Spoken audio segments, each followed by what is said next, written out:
Rahman Wahid atau yang dikenal dengan Gus Dur merupakan presiden keempat yang menjabat pada tahun 1969 sampai dengan 2001. Ia dikenal sebagai bapak pluralisme karena memperjuangkan keberagaman dan mencabut diskriminasi, termasuk terhadap suku Tionghoa dengan mencabut larangan perayaan Imlek. Selain itu, ia juga merupakan penulis intelektual dan pemimpin yang dikenal dengan gaya politik komodatif dan humoris. Abdurrahman Wahid yang akrab disebut sebagai Gus Dur merupakan presiden keempat Indonesia dan memiliki pengaruh yang sangat besar pada masa reformasi. Ia dikenal sebagai sosok yang humanis, menjunjung tinggi toleransi, dan berani mengambil keputusan secara kontroversial demi nilai-nilai kemanusiaan dan inklusivitas. Kontribusi Gus Dur dalam memperluas ruang keberagaman agama, etnis, dan budaya tetap memberi dampak signifikan hingga kini.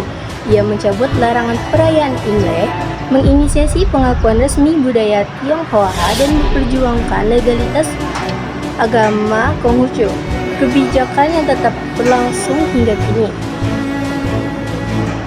Kebijakan ini membuat masyarakat Tionghoa dapat merayakan identitasnya secara resmi dan menjadikan Gus Dur sebagai ikon toleransi nasional. Gus Dur juga berkontribusi pada transformasi politik Indonesia dengan mengurangi pengaruh militer dan memperluas demokrasi. Ia memulai pemisahan TNI dan Polri, memperkuat kebebasan warga untuk berorganisasi, serta mendorong di pemerintahan. Gus Dur mendorong keterbukaan dalam penanganan isu-isu HAM nasional. Ia memperkuat peran lembaga seperti Komnas HAM untuk memperkuat kebebasan serta membuka ruang diskusi mengenai penyelesaian kasus pelanggaran HAM. Hingga 2025, berbagai kebijakan dan nilai perjuangan Gus Dur, mulai dari toleransi beragama, pemisahan militer, polisi, hingga pembelaan HAM, tetap menjadi bagian penting dalam politik dan budaya Indonesia. Selanjutnya ialah Baharudin Yusuf Habibie atau yang dikenal dengan B.J. Habibie, adalah seorang insinyur penerbangan teknokrat dan politikus Indonesia yang menjabat sebagai Presiden ketiga Republik Indonesia dari tahun 1998 hingga 1999. Ia dikenal sebagai bapak teknologi dan bapak pesawat terbang di Indonesia. Ia sangat berjasa dalam pengembangan sektor teknologi, terutama penerbangan dengan memimpin pengembangan pesawat N250 Gatot Kaca. Selain itu, masa kepresidenannya juga ditandai dengan transisi penting menuju era demokrasi Indonesia, termaksud kebebasan pers dan pencabutan larangan ekspresi bagi etnis Tionghoa. Baharudin Yusuf Habibie atau yang dikenal sebagai B.J. Habibie merupakan presiden ketiga dari Indonesia yang dikenal sebagai Bapak Teknologi Indonesia. Nah, beliau dikenal sebagai Bapak Teknologi Indonesia dikarenakan kontribusinya dalam pengembangan teknologi nasional serta dirgantara, dan beliau disebut sebagai ilmuwan yang jenius. Nah, teman-teman, pesawat pertama yang diterbangkan Indonesia adalah pesawat N250 yang digagasi beliau, yakni B.J. Habibie, yang dimana pesawat ini merupakan pesawat prototipe pesawat turbo yang berkapasitas 50 penumpang. Pesawat ini dirancang untuk bangsa Indonesia dalam alat transportasi untuk menghubungkan pulau-pulau yang ada di Indonesia. Nah, pelajaran yang dapat kita ambil dari sosok teladan ini, B.J. Habibie, yang pertama adalah kerja keras, disiplin, konsisten, cinta tanah air, dan visi utama dari beliau adalah pengembangan teknologi yang berkelanjutan untuk Indonesia itu sendiri. Insinyur Soekarno atau yang dikenal juga dengan sapaan Bung Karno adalah seorang negarawan orator dan Presiden Indonesia pertama yang menjabat pada tahun 1945 sampai dengan 1967. Ia menjabat sebagai presiden setelah memproklamasikan kemerdekaan Indonesia bersama wakilnya Muhammad Hatta. Insinyur Soekarno dikenal sebagai tokoh yang memiliki semangat juang luar biasa dalam memperjuangkan kemerdekaan Indonesia. Sikap beliau tercermin dalam semangat nasionalisme yang tinggi, keberaniannya melawan penjajah, serta tekad pantang menyerah dalam memperjuangkan kemerdekaan Indonesia. Sikap beliau bisa kita terapkan dalam kehidupan sehari-hari sebagai mahasiswa, antara lain cinta tanah air dan nasionalisme yang tinggi, berani dan teguh pendirian, berwawasan luas dan visioner, pantang menyerah, serta kepemimpinan yang menginspirasi. Muhammad Yamin. Muhammad Yamin adalah seorang sastrawan, sejarawan, budayawan, politikus, dan ahli hukum yang dihormati. Sebagai salah satu pelopor puisi modern Indonesia dan tokoh sentral dalam pergerakan kemerdekaan, termaksud peran pentingnya perumusan Sumpah Pemuda dan gagasan dasar negara Pancasila.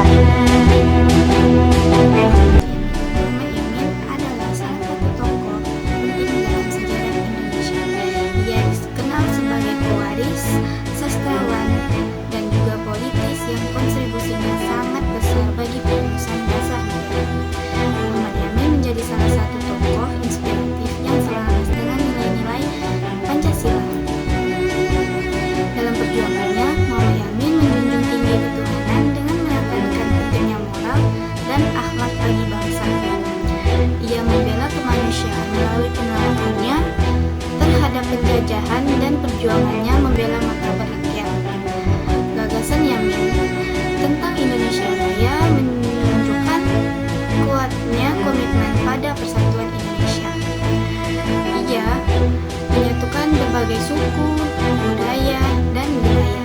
Dalam sidang BPUPKI, ia mengedepankan kerakyatan dengan memperjuangkan pemerintahan yang demokratis dan berpihak pada rakyat. Selain itu,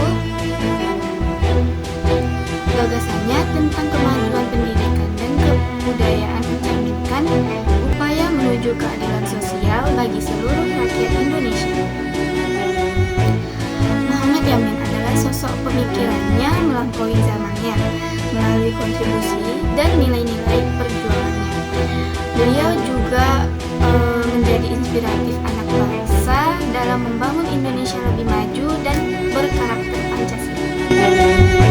Ki Hajar Dewantara adalah seorang tokoh penting dalam sejarah pendidikan Indonesia yang dikenal sebagai Bapak Pendidikan Nasional.